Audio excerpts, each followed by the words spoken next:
कल का हमारा टॉपिक था संसदीय प्रणाली, और संसदीय प्रणाली आप लोगों ने बहुत अच्छे से पढ़ा। और ध्यान दीजिएगा, ये संसदीय प्रणाली इतना ज़्यादा इंपॉर्टेंट है कि आपके हर एक लेवल के एग्जाम में ये आएगा। ठीक है, क्लियर है। आज हम पढ़ेंगे राज्य सरकार, कि राज्य में किस तरह की सरकार होती है। आपको बता दें, ये चैप्टर आपको बहुत आसान लगेगा, इसलिए क्योंकि इसका आपने कल एक बड़ा रूप पढ़ा है। राज्य सरकार में भी वही ढांचा होता है, राज्य सरकार में भी वही ढांचा होता है जो होता है कहां पर, केंद्र सरकार में। आया समझ में? तो आज हम राज्य सरकार के बारे में पढ़ेंगे। तो सबसे पहले राज्य सरकार के मुख्य तत्वों के बारे में पढ़ेंगे। ठीक है, अच्छा एक हिंट देता हूं। जैसे केंद्र सरकार में, समझिएगा, जैसे केंद्र सरकार में संसद होती है, संसद के 2 सदन होते हैं, राष्ट्रपति होता है, मुख्यमंत्री प्रधानमंत्री होता है, प्रधानमंत्री की कैबिनेट होती है, प्रधानमंत्री के मंत्रालय होते हैं, प्रधानमंत्री का मंत्रिपरिषद होता है, प्रधानमंत्री को कानूनी सलाह देने के लिए उसका खुद का जो है वकील होता है, जिसको बोलते हैं अटॉर्नी जनरल ऑफ इंडिया। नहीं, वो अलग है, अटॉर्नी जनरल ऑफ इंडिया। उसी तरीके से वही ढांचा राज्य का भी होता है। अगर राज्य की सरकार की हम बात करें तो सबसे पहले आपको ध्यान में आना चाहिए क्या, विधानमंडल। क्या आना चाहिए? विधानमंडल। ठीक है, विधानमंडल।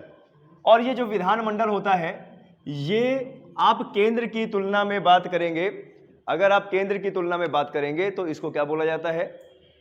विधानमंडल बोला जाता है। और केंद्र की तुलना में करेंगे तो संसद इसको बोला जाता है। ठीक है, इसके अंग होते हैं, इसके अंग हमारा क्या होता है? पहला गवर्नर।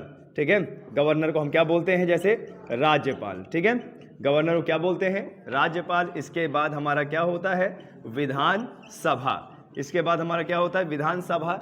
और इसके बाद यहां पर अगर हम बात करें तो यहां पर हमारा होता है विधान परिषद। ठीक है, विधान परिषद, ये चीज हुआ।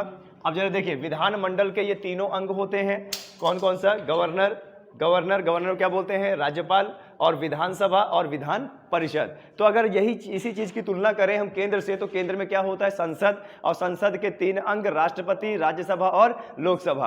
अब आपने देखा होगा कि उसमें हम उच्च सदन भी बोलते हैं और निम्न सदन भी बोलते हैं। तो यहां पर भी हमारा जो विधानसभा है, ये क्या है? हमारा निचला सदन। क्या है ये? हमारा निचला सदन। ठीक है, और ये हमारा कौन सा है? उच्च सदन। देखिए, इसमें आपको बता दें, इसमें भी बहुत क्वेश्चन बनते हैं, रिपीटेड क्वेश्चन बनते हैं, घिसे पिटे क्वेश्चन बनते हैं कि राज्यसभा को या विधान परिषद को उच्च सदन क्यों बोला गया है, निम्न सदन क्यों बोला गया है। आपको सिर्फ एक आंसर बताना है कि देखिए, जो विधान परिषद है, इसका कोई सीमित कार्यकाल नहीं होता है। ये इसका कार्यकाल क्या होता है? अनंत होता है, ये कभी भी विघटित नहीं होती है। और विधानसभा की बात करें तो इसका कार्यकाल होता है कितना वर्ष का? 5 वर्ष का। ठीक है, 5 वर्ष बाद ये क्या हो जाती है? विघटित हो जाती है, भंग हो जाती है। 5 वर्ष से पहले भी भंग हो सकती है।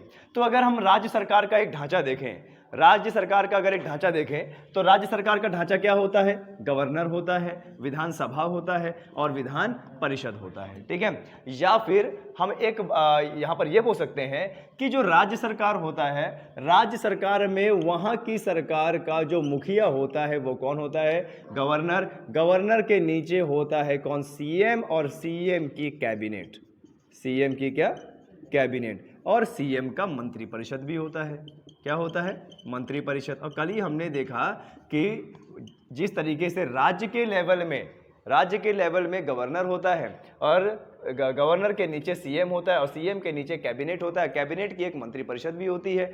तो यही लेवल तो हमने कल भी देखा, यही लेवल तो हमने कल संसद में भी देखा कि संसद में अगर देखा जाए तो केंद्र सरकार का जो मुखिया होता है वो राष्ट्रपति होता है, और राष्ट्रपति के नीचे कौन होता है? प्रधानमंत्री होता है। अब प्रधानमंत्री के नीचे उसकी कैबिनेट और मंत्रिपरिषद होता है।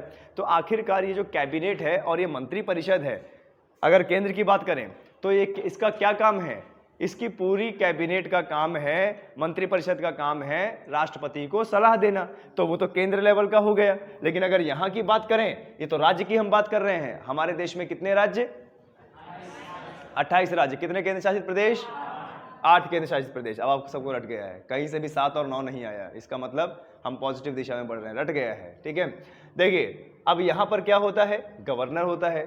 गवर्नर नियुक्ति करता है किसकी, सीएम यानी चीफ मिनिस्टर की, और इसकी कैबिनेट होती है, मंत्रिपरिषद होती है। ये किसको सलाह करेंगे, गवर्नर को। सबसे पहले हम यहां पर गवर्नर की शुरुआत करेंगे, गवर्नर से बात करेंगे। देखिए, जिस तरीके से केंद्र का मुखिया होता है राष्ट्रपति, राज्य का मुखिया होता है गवर्नर। लेकिन आपको बता दें, ये जो गवर्नर होता है यह राष्ट्रपति द्वारा भेजा हुआ दूत होता है। यानी पूरे राज्य की रिपोर्ट कि राज्य में क्या चल रहा है, कौन सा विकास चल रहा है, कौन से कानून बनाए जा रहे हैं, इसकी पूरी रिपोर्ट बनाकर ये गवर्नर किसको भेजता है, राष्ट्रपति को। ठीक है, तो आप ये लोग लिखते जा रहे हैं, इसकी फोटो वगैरह खींचते जाइएगा, क्योंकि ये डेटा बहुत इंपॉर्टेंट है। और जो भी इसका प्रश्न बनेंगे वो आप ध्यान दीजिएगा, बहुत सारे प्रश्न बनेंगे आपके एग्जाम में। ठीक है, तो आप, इतना टाइम तो नहीं है हमारे पास लिखने का, आप इसकी फोटो खींचते जाइए।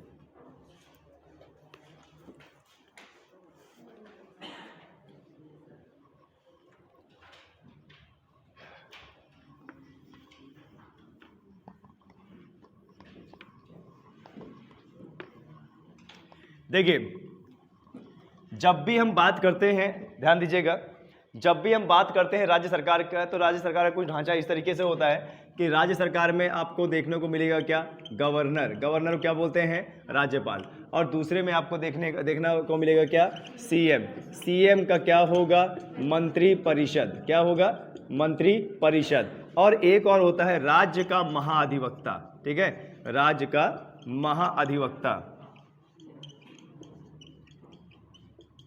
राज्य का क्या है, महाअधिवक्ता। ठीक है, अब ये जो राज्य का महाअधिवक्ता होता है, याद कीजिए, भारत का महान्यायवादी, attorney general of India, attorney general of India, Bharat का महान्यायवादी। जिस तरीके से केंद्र सरकार में भारत का महान्यायवादी सरकार का वकील होता है केंद्र लेवल में, उसी तरीके से राज्य सरकार में राज्य सरकार का वकील कौन होता है, राज्य का महाअधिवक्ता। आए समझ में, कौन होता है, राज्य का महाधिवक्ता। ठीक है, आए समझ में। देखिए, ये होता है पूरा का पूरा स्ट्रक्चर। राज्य सरकार में अगर बात करें तो ये स्ट्रक्चर होता है, सबसे बड़ा कौन होता है, गवर्नर, उसके बाद सीएम, उसके बाद उसका मंत्रिपरिषद, और उसके बाद राज्य का महाधिवक्ता। ठीक है, तो सबसे पहले हम इसको पढ़ेंगे, गवर्नर को। ठीक है, और यहां पर यह भी पूछ सकता है कि कौन से अनुच्छेद से कौन से अनुच्छेद तक आपका जो है उल्लेख है राज्य सरकार का। तो राज्य सरकार का जो उल्लेख है, ध्यान दीजिएगा, राज्य सरकार का जो उल्लेख है वो है अनुच्छेद 153 से लेके 167 तक। ध्यान दीजिएगा, अनुच्छेद 153 से लेके 167 तक राज्य सरकार का जो उल्लेख है हमारे संविधान में, अनुच्छेद 153 से लेके 167 तक, जिसमें अनुच्छेद 163 और 164 यह व्यवस्था करता है, जैसे सीएम और मंत्रिपरिषद और उसके कार्यों की व्यवस्था करता है। ठीक है, आया समझ में। इधर थोड़ा सा देख लो, है ना, नहीं इधर देख लो थोड़ा सा, वो रिकॉर्ड हो रहा है ना, तुम्हारे मुंह का शटर ही नहीं बंद हो रहा उतनी देर से। चलिए देखिए, यहाँ पर इसको भी देखना है, ये 163 और 164 ये आपके एग्जाम में आ सकता है। पहली बात तो राज्य सरकार का उल्लेख होगा तो अनुच्छेद 153 और 167, ध्यान दीजिएगा, अनुच्छेद 153 से 167, और इसके बीच में अनुच्छेद है हमारा 163 164। अब ये 163 164 क्या होगा, ये कहता है 163 कहता है कि मंत्रिपरिषद होगा। क्या होगा, मंत्रिपरिषद होगा, और मंत्रिपरिषद का मुखिया कौन होगा, सीएम। आया समझ में। और 164 क्या करता है, 164 यह व्यवस्था करता है कि उन मंत्रियों के भत्ते, वेतन, फैसिलिटी, ये सब क्या होगी। आया समझ में। 163 चर्चा करता है मंत्रिपरिषद की, लेकिन कौन से मंत्रिपरिषद की, राज्य के मंत्रिपरिषद की। ठीक है, और उसके वेतन भत्ते, उसकी फैसिलिटी वगैरह, उसको क्या क्या दिया जाएगा सरकार की तरफ से, वो 164। तो ये दोनों आपके लिए बहुत ज्यादा इंपॉर्टेंट है। ठीक है, अब सबसे पहले हम बात करते हैं यहां पर गवर्नर की। ठीक है, जिसको क्या बोला जाता है, राज्यपाल। और आपको बता दें, जो राज्यपाल होता है वो किसी भी एक राज्य का मुखिया होता है। क्या होता है, मुखिया। सबसे पहले देखिए कि किस तरीके से इसमें प्रश्न बनेंगे, राज्यपाल को लेकर किस तरीके से प्रश्न बनेंगे, ये मैं आपको बताता हूं। देखिए, राज्यपाल जिसको क्या बोला जाता है, गवर्नर। ठीक है, क्या बोला जाता है, गवर्नर। ये गवर्नर क्या होता है, ठीक है, ये जो राज्यपाल होता है राज्यपाल किसी भी राज्य का सर्वोच्च नागरिक होता है, ठीक है, राज्य का सर्वोच्च नागरिक, ठीक है, ये ध्यान दीजिएगा। यानी अगर राज्य की गिनती होगी तो सबसे पहली गिनती में कौन गिना जाएगा? ये राज्यपाल गिना जाएगा, ठीक है। और इसका काम क्या होता है? इसका काम होता है कि राज्य में संविधान का संरक्षक, ये कौन होता है?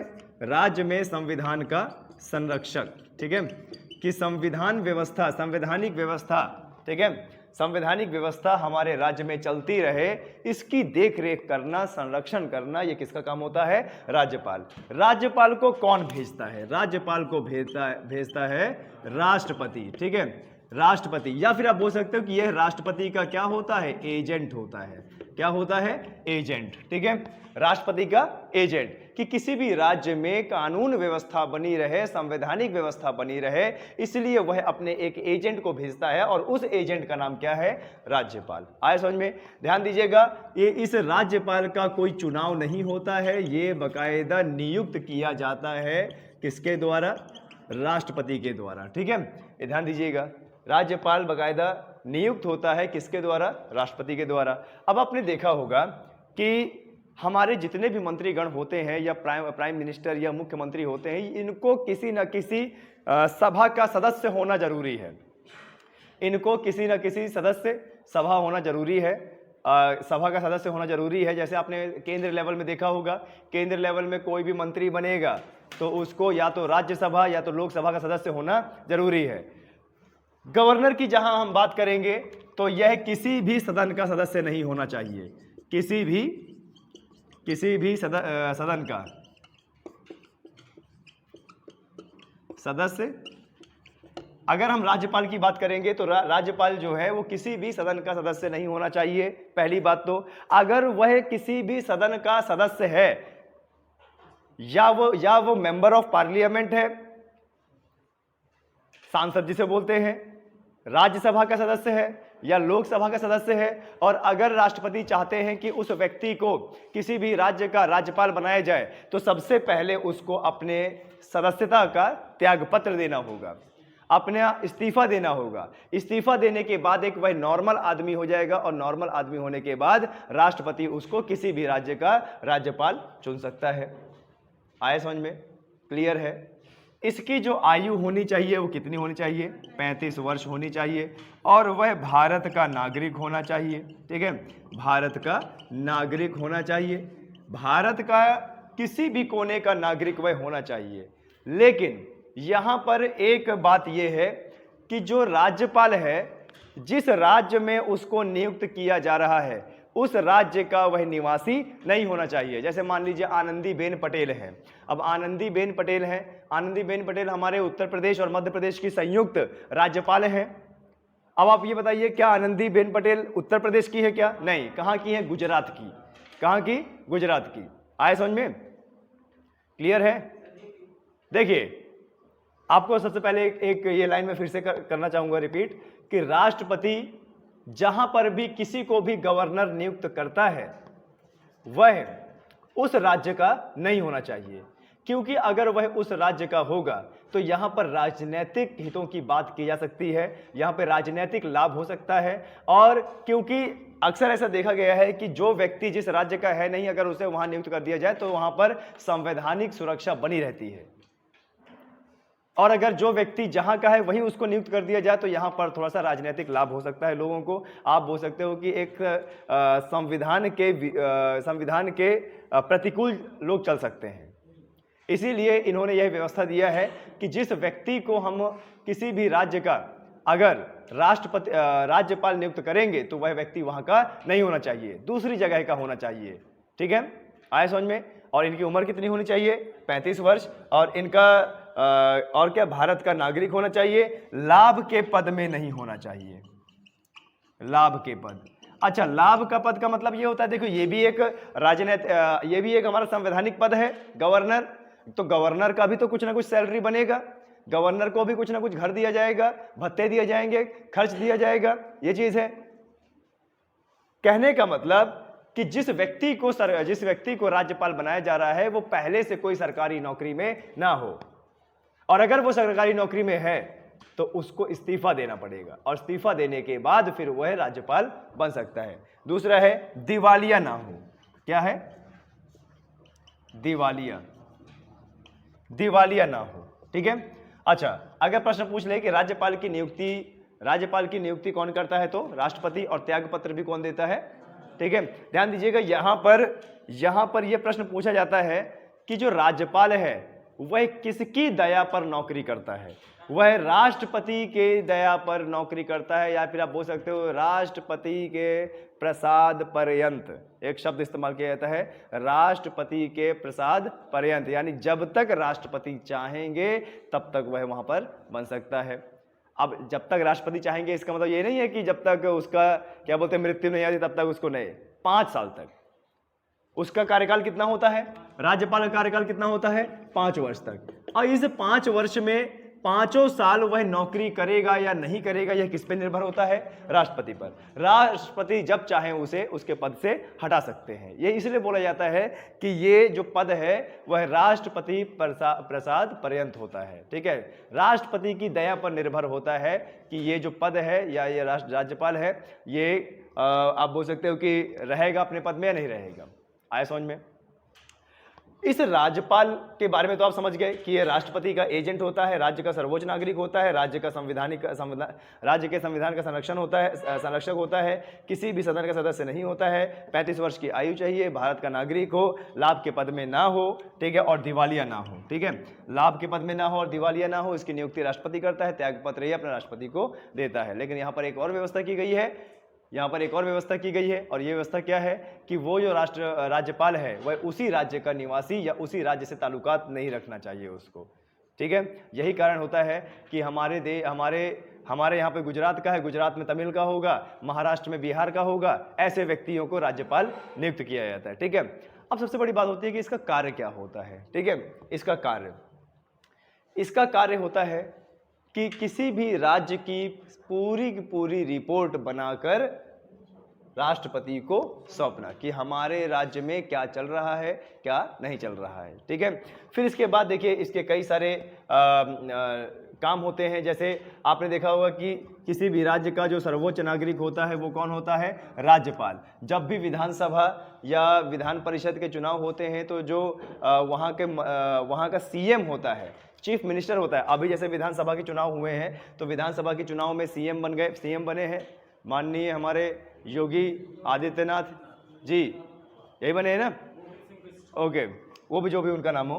तो सबसे पहली बात, जिस तरीके से प्रधानमंत्री की नियुक्ति करता है राष्ट्रपति, उसी तरीके से राज्य में राज्यपाल नियुक्ति करता है किसकी? सीएम की, यानी चीफ मिनिस्टर की। तो यहां पर प्रश्न बन जाता है कि चीफ मिनिस्टर की नियुक्ति कौन करता है। अब देखिए, चीफ मिनिस्टर की हमको बहुत बड़ा पद लगता है। अब वहां पे ऑप्शन दिया रहेगा राष्ट्रपति, राज्यपाल, सर्वोच्च न्यायालय का मुख्य न्यायाधीश, ठीक है, या उच्चतम न्यायालय का मुख्य न्यायाधीश। तो यहाँ पर हम ये सोच सकते हैं कि या सुप्रीम कोर्ट तो बहुत बड़ा होता है, या प्रधानमंत्री बड़ा होता है, या राष्ट्रपति बड़ा होता है। नहीं, आपको बता दें चीफ मिनिस्टर की नियुक्ति कौन करता है? राज्यपाल। अच्छा, चीफ मिनिस्टर यानी सीएम, इसके नीचे तो इसके कई सारे मंत्री होंगे ना?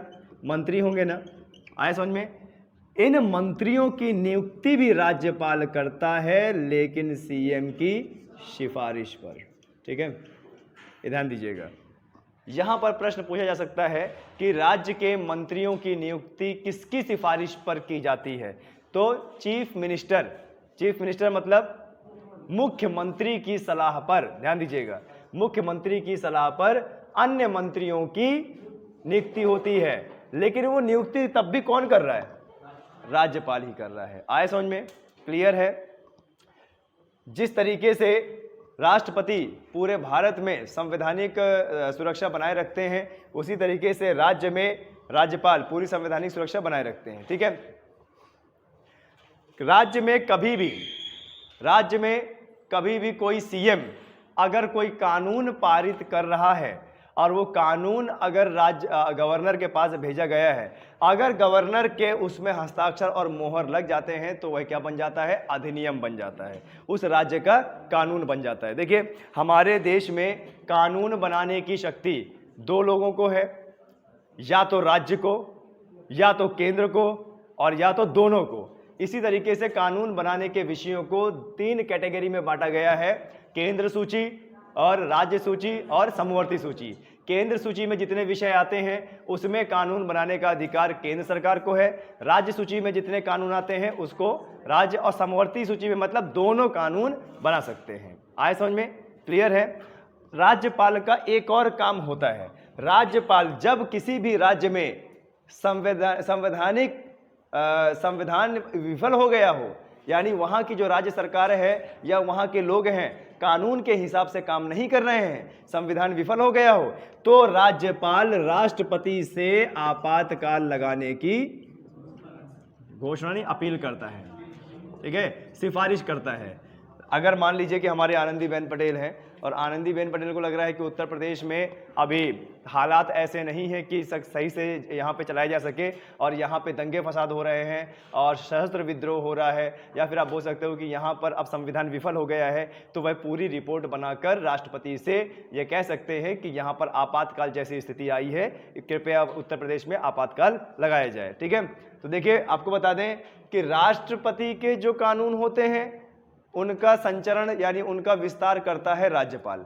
यहाँ पर राज्य में कोई दिक्कतें होती हैं इसको बताता है राज्यपाल राष्ट्रपति को, यानी राज्य और राष्ट्रपति के बीच में जो मध्यस्थ हुआ वो कौन हुआ? राज्यपाल हुआ। ठीक है, अब देखिए जिस तरीके से केंद्र में नाम मात्र की पावर है राष्ट्रपति के पास, उसी तरीके से राज्य में भी नाम मात्र का शासक होता है राज्यपाल। आपको बता दें सीएम और उसकी कैबिनेट जब कोई बिल पारित करने की कोशिश करेंगे तो वह भेजेंगे राज्यपाल के पास। राज्यपाल उसमें क्या कर सकता है? या तो चुपचाप अपनी जेब में रख सकता है, तो वो अधिनियम अपने आप समाप्त हो जाएगा, और या क्या कर सकता है? उसको पुनर्विचार के लिए भेज सकता है कि आप और आपकी कैबिनेट इस बिल में या इस नियम में तुरंत पुनर्विचार कीजिए। और जब पुनर्विचार करने के बाद दोबारा वह राज्यपाल के पास जाएगा तो राज्यपाल बाध्य हो जाएगा उसमें अपने हस्ताक्षर करने के लिए। यही शक्ति की वजह से राज्यपाल को नाम मात्र का शासन बोला गया है। इतना क्लियर हुआ? किसी को कोई दिक्कत यहाँ पे राज्यपाल के बारे में? ठीक है, ओके। जैसे मान लीजिए कि राज्य सरकार देश में कोई नियम बनाना चाहती है। भाई समवर्ती सूची के तहत ध्यान दीजिएगा, समवर्ती सूची के तहत अगर राज्य सरकार कोई नियम बनाना चाहती है पूरे देश के लिए, अब अगर पूरे देश के लिए नियम बनाएगी तो सीधी सी बात है वो केंद्र सरकार बनाएगी, उसमें राष्ट्रपति की मोहर लगती है। तो क्या होता है, ये जो राज्य सरकार है यह अपना प्रस्ताव राज्यपाल के माध्यम से राष्ट्रपति को भेजती है।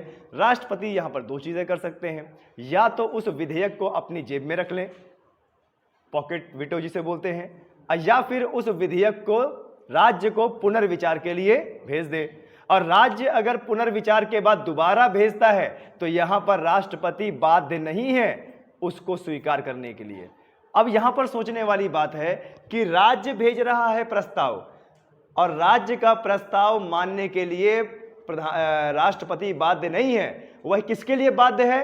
केंद्र सरकार के लिए। ध्यान दीजिएगा, केंद्र सरकार का प्रस्ताव अगर पुनर्विचार के लिए भेजा गया और दोबारा फिर राष्ट्रपति के पास आया तब वह बाध्य होगा, लेकिन राज्य सरकार नहीं। राज्य सरकार के पास इतनी पावर नहीं है कि वो राष्ट्रपति से कुछ भी जो है कानून पर साइन करवा के पूरे भारत में लागू करवा दे। ऐसे तो जो है पूरे भारत में योगी जी जो है पूरा अच्छा खासा नियम करा देंगे, है ना? ऐसा नहीं है। ठीक है, आए समझ में? यहां तक पिक्चर क्लियर है एकदम? चलिए आगे बढ़ते हैं।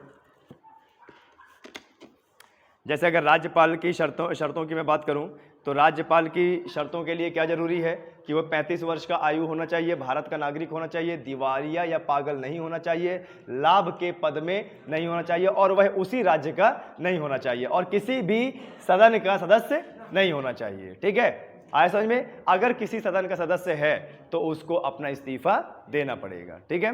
आया समझ में? ये था पूरा जो है राज्यपाल के बारे में, ठीक है? अब देखिए राज्यपाल जो भी राज्यपाल नियुक्त होता है तो राज्यपाल की कौन कौन सी शक्तियां होती हैं, तो मैं यहीं पर लिख देता हूं। एक तो ये चार्ट आपका बन गया और दूसरा इधर बन जाएगा राज्यपाल में कौन कौन सी शक्तियां निहित होती हैं। राज्यपाल का मतलब क्या? राज्य का मुखिया, और उस राज्य के मुखिया में कौन कौन सी आप बोल सकते हो कि शक्तियां निहित होती हैं। तो राज्यपाल की शक्तियां,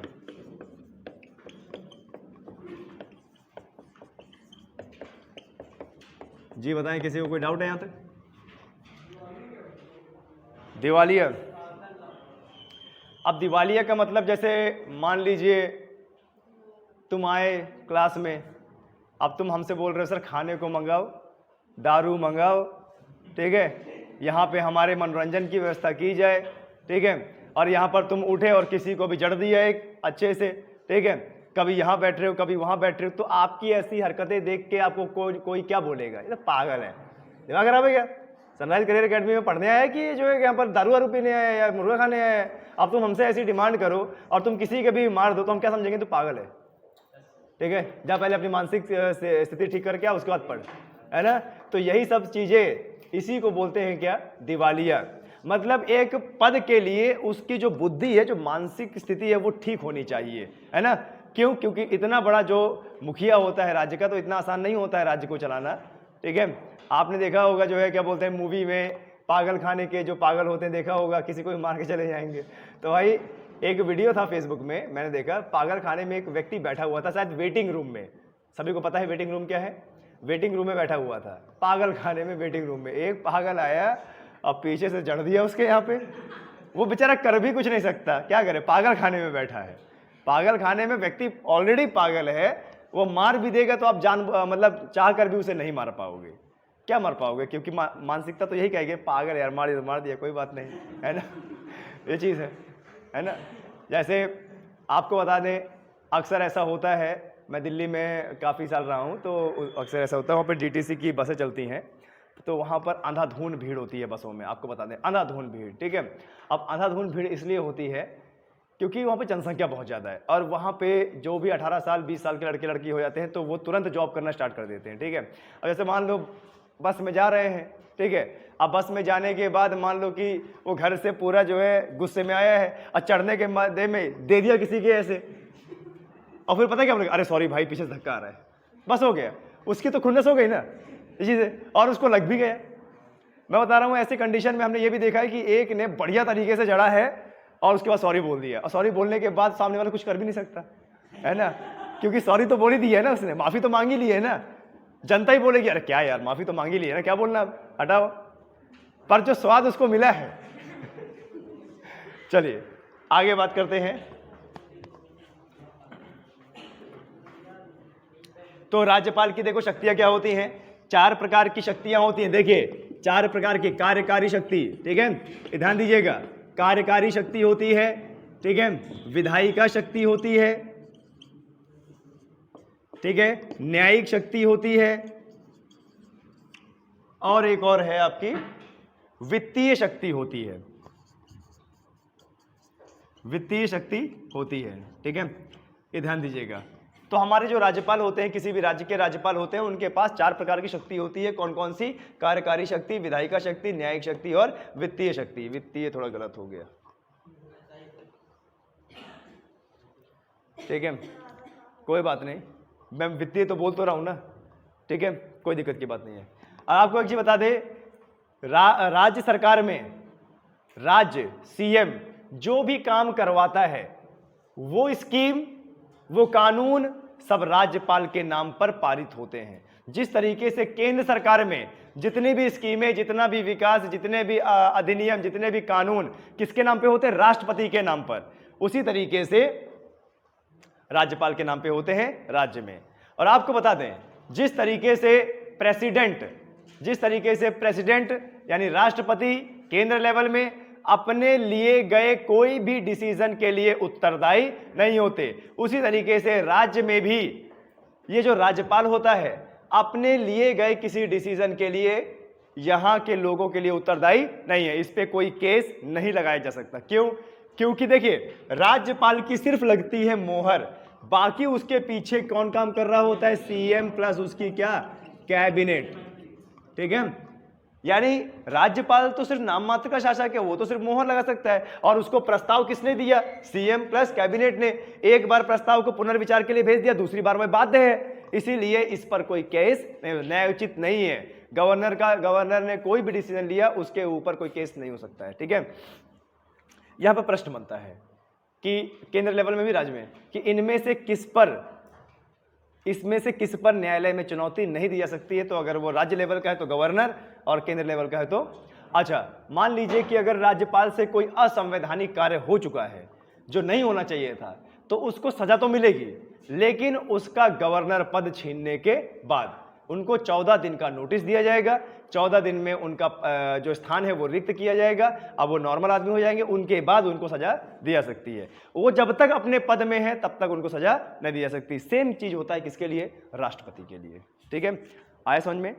ओके, चलिए थोड़ा सा मैं राष्ट्रपति और राज्यपाल के बारे में बता देता हूं, थोड़ा सा डिफ्रेंशिएट कर लेते हैं राष्ट्रपति और राज्यपाल। ठीक है, देखिए जिस तरीके से राष्ट्रपति होता है पूरे केंद्र का मुखिया, उसी तरीके से राज्यपाल होता है राज्य का मुखिया। आया समझ में?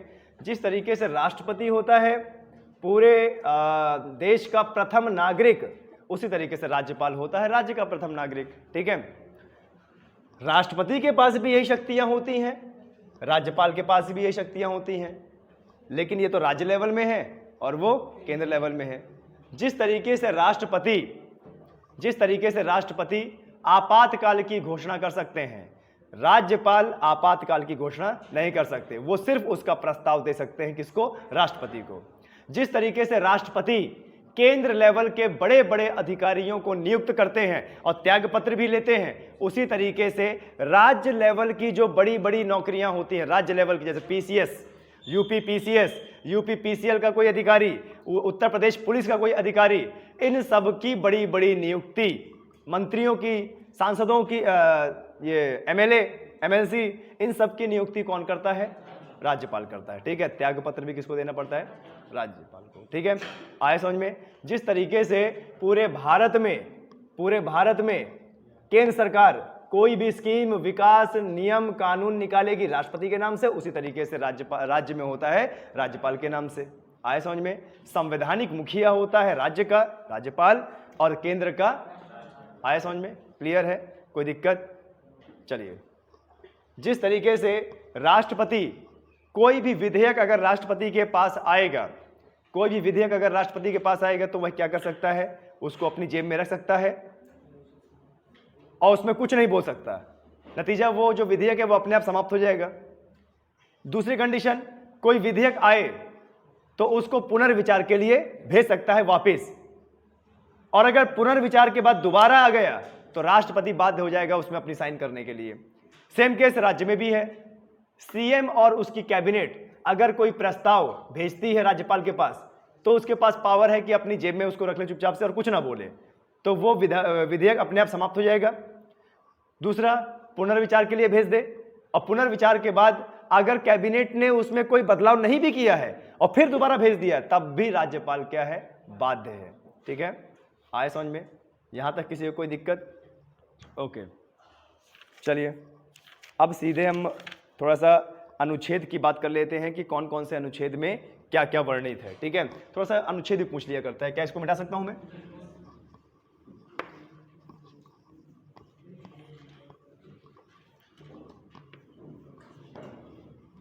थोड़ा सा अनुच्छेद की बात कर लेते हैं। ठीक है, तो देखिए हमारे जो राज्य सरकार होती है, राज्य सरकार में अनुच्छेद कहां से कहां तक है? 153 से 167 तक। तो 153 क्या कहता है? 153 कहता है कि राज्य का राज्यपाल होगा। क्या कहता है? राज्य का राज्यपाल होगा। ठीक है, अनुच्छेद 153 क्या कहता है? अनुच्छेद 153 कहता है कि राज्य का राज्यपाल होगा। अनुच्छेद 153 क्या कहता है? राज्य का राज्यपाल होगा। ठीक है, और अनुच्छेद 154 क्या कहेगी? राज्य की कार्यपालिका शक्ति। ठीक है, राज्य की कार्यपालिका शक्ति। अच्छा, ये कार्यपालिका क्या होता है? जो कार्य करेगी ना, राज्य लेवल में कार्य कौन करता है? सीएम और उसकी कैबिनेट। जिस तरीके से केंद्र लेवल में मंत्रालय होते हैं, ध्यान दीजिएगा, जिस तरीके से केंद्र लेवल में मंत्रालय होते हैं उसी तरीके से राज्य लेवल में भी मंत्रालय होते हैं। अभी आपने देखा कि यहाँ पर जो है कई सारे मिनिस्टर हैं। स्पोर्ट्स मिनिस्टर राज्य का अलग है, एजुकेशन मिनिस्टर अलग है, हेल्थ मिनिस्टर अलग है, और यहाँ का बहुत सारे डिपार्टमेंट हैं, उनके अलग अलग मिनिस्टर हैं, विद्युत मिनिस्टर अलग है, इस तरीके से। ठीक है। 154 क्या है? राज्य की कार्यपालिका। 155 की बात करें तो राज्यपाल की नियुक्ति। 155 में क्या है? राज्यपाल की नियुक्ति। राज्यपाल की नियुक्ति कौन करता है? राष्ट्रपति। बिल्कुल सही। त्यागपत्र भी किसको देता है और किसके दया पर काम करता है? राष्ट्रपति। बिल्कुल सही है। ठीक है। अगला 155 क्या है? राज्यपाल की नियुक्ति। और 156 राज्यपाल का कार्यकाल। 156 क्या है? राज्यपाल का कार्यकाल। ठीक है। कितना वर्ष होता है? 5 वर्ष। बिल्कुल सही। ठीक है। आए समझ में? 157 क्या है? राज्यपाल के नियुक्त होने के लिए शर्तें। ठीक है। राज्यपाल नियुक्ति की शर्तें। ठीक है। तो ये बताइए राज्यपाल के लिए क्या क्या शर्तें हो सकती हैं? कि वो 35 वर्ष का आयु का हो, 35 वर्ष की आयु पूर्ण कर चुका हो, भारत का नागरिक हो, दिवालिया ना हो, लाभ के पद में ना हो, किसी भी सदन का सदस्य ना हो। ठीक है। आया समझ में? और पागल ना हो, जैसे अंकित ने पूछा सर पागल का मतलब दिवालिया का मतलब क्या होता है ना, ये चीज है। ओके। आगे क्या है? 158। खैर ये हमारे लिए इंपॉर्टेंट नहीं है। ठीक है। 161 में है राज्यपाल की क्षमादान की शक्ति। 161 देखो, जो इंपॉर्टेंट है वो इसमें लिखा रहा हूं। ऐसे तो बहुत सारे अनुच्छेद हैं, लेकिन जो इंपॉर्टेंट है वो है, देखो 161 राज्यपाल की क्षमादान की शक्ति।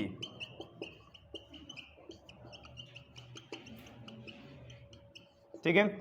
आया समझ में? राज्यपाल की क्षमादान की शक्ति, ये भी इंपॉर्टेंट है, आपके एग्जाम में आ सकता है। अनुच्छेद है ये हमारे संविधान में। कितने अनुच्छेद हैं वर्तमान में? 470 ना। वर्तमान में कितने हैं? 470। बॉयज एंड गर्ल्स आपको बता दें, ऐसे तो अगर आप इंटरनेट में चेक करोगे तो हमारे संविधान में 25 भाग दिखा रहा है। ठीक है। लेकिन जब तक वो प्रमाणित नहीं हो जाते हैं, अभी आप 22 ही कीजिएगा, क्योंकि कल मैंने एक पेपर दिया था, उसमें आया था कि वर्तमान में कितने हैं। मैंने 22 को किया। ठीक है।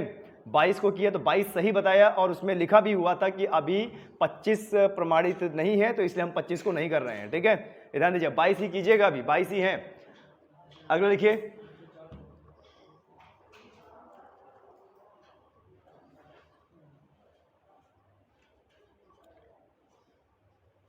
165 राज्य का महाधिवक्ता। 165 अनुच्छेद 165 राज्य का महाधिवक्ता। राज्य का क्या है? महाधिवक्ता है। ठीक है। 165 में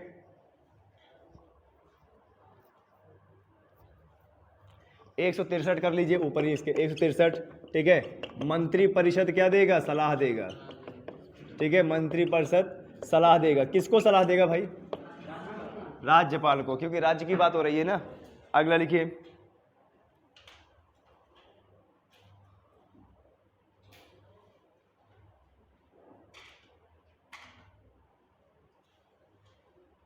ओके। तो ये हमारे लिए इंपॉर्टेंट है, बाकी तो इतना ज़्यादा इंपॉर्टेंट नहीं है। ठीक है।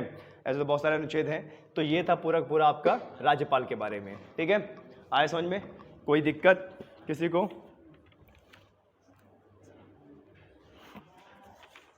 अच्छा, यहाँ पर कई बार ये भी पूछा जाता है कि क्या हमारा जो राज्यपाल है, ठीक है, जो हमारा राज्यपाल है वो क्या सिर्फ एक ही राज्य का बन सकता है क्या?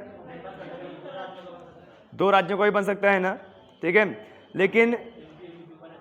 लेकिन ये व्यवस्था कब की गई? ठीक है। ये व्यवस्था कब की गई?